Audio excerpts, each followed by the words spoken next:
All right, day 3. So what we need to focus on in day 3 and what we're going to be doing for the next couple days is you have to tap into what it is that you're wanting. You need to find out and get clarity on what it is that you're actually wanting before we can really have any movement in anything, because if we have no direction, it doesn't really matter. Just like Alice in Wonderland and the Cheshire Cat. If you don't know where you're going, then either path works. So we need to get in on what we're wanting and realize or find clarity in that. Then we can really get moving forward on what it is that we're going to be doing in the next 30 days and so on for the rest of our life. So what's going to help with this is we're going to do 2 different activities that will help you to tap into what's most important to you in your life. Boston's out here riding on his scooter. How's it going, boss? Good? Okay. So the 2 activities are you need to preferably get alone and off to the side by yourself for this, so that you can really tap into what it is that you're actually wanting. And so the most important thing you need to do is, like I said, find a good quiet place where you can be by yourself and really think about it and put full effort into it. But the first activity is 6 months to live. So what it basically is you imagine going into the doctor, sitting down and visiting with them. You've been sick for a little while, experiencing some pain, and you're getting kind of nervous, so you go into the doctor to see what's wrong. And the doctor comes back and acts a little differently, and they said they're going to look further into the results and run a few more tests. And then they come back after that, and they tell you that after you get those tests done, they come back and they schedule an appointment to sit down and visit with you that next day. And as they sit down and visit with you, they tell you you've got 6 months to live, you have cancer. So what your whole thing is to sit down and really think about what all of a sudden becomes important to you in those 6 months. What do you give high priority to? What are some things that you want to start doing that you aren't currently doing? What are some things that you want to stop doing that you're currently doing? What is it that matters most once you get that 6 months to live? And so really it's just tapping into, when you hear a diagnosis that you only have 6 months to live, all of a sudden some things become very important, whereas other things aren't so important. And really those things that become most important, sorry, I've got a neighbor cat here, Chowder. This is giving me some lovin's, trying to rub up against me, making me feel a little comfortable in this video. There we go, takes off. So that gives you and solidifies what's most important and what isn't. Things will quickly fade away in those 6 months that aren't that important.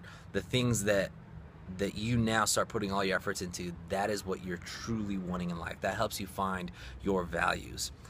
So you want to sit down and think what becomes important and what isn't, and write down your thoughts on that.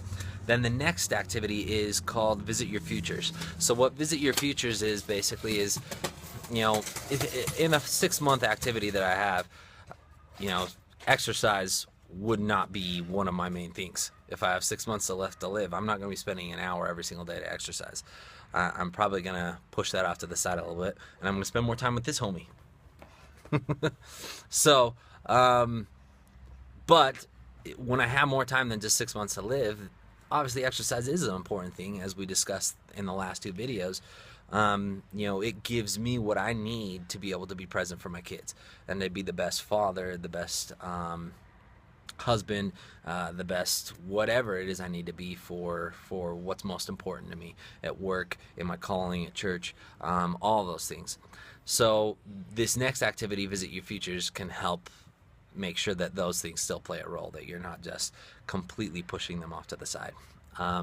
So what it is you sit down and you need to think about two different futures.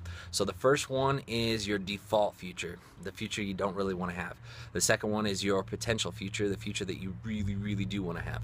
So first, close your eyes, think about somebody that you know that is where you could potentially be in 20 years if you do not change anything in your life.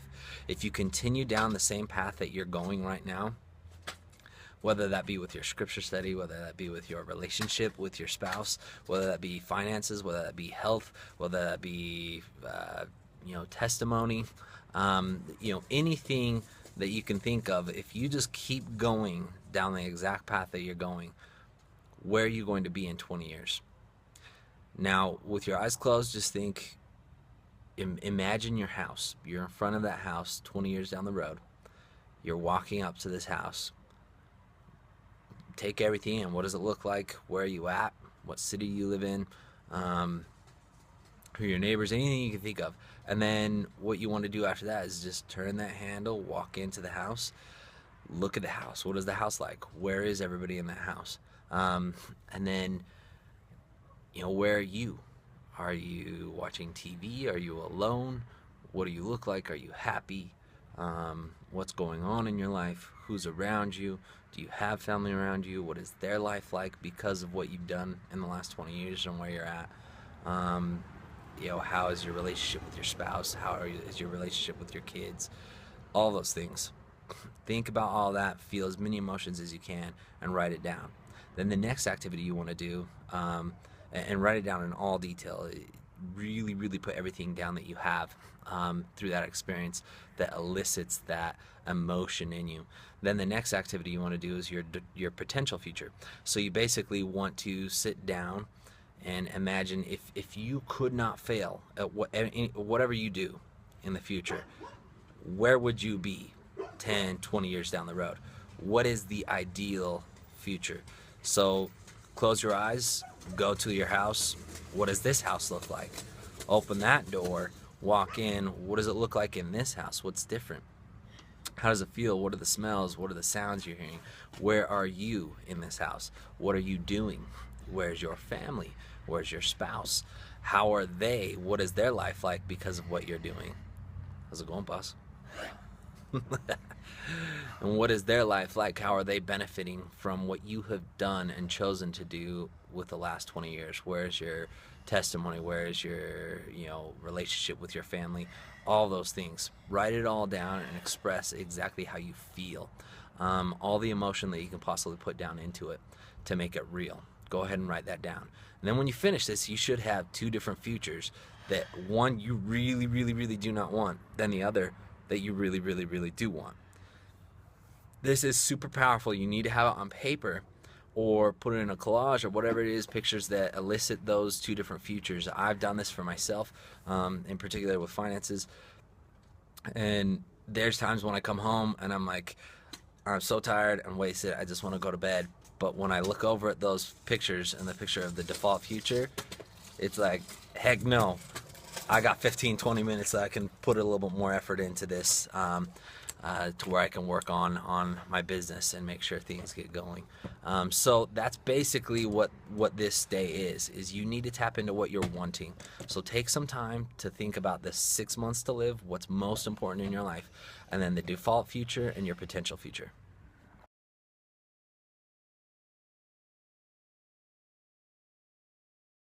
We're Family Tough.